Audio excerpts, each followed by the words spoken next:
qu'elle avait elle-même créé. Il était piégé, condamné à errer pour l'éternité dans un musée de cire de sa propre création.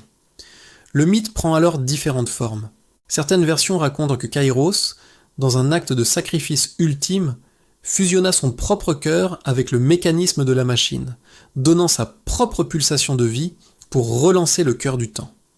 Le monde reprit son cours, mais Kairos disparut, devenant lui-même le rythme, le tic-tac que l'on entend dans chaque horloge.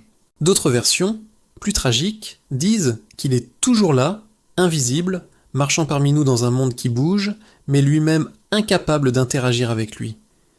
Il est le témoin silencieux de chaque seconde qui passe, un fantôme dans le courant du temps, payant éternellement le prix de son orgueil. Au-delà de l'histoire fantastique, que nous dit vraiment le mythe de Kairos ?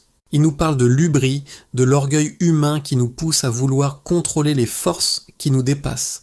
Il nous rappelle que la nature, la vie et le temps ont leurs propres lois et que tenter de les violer mène inévitablement à la catastrophe.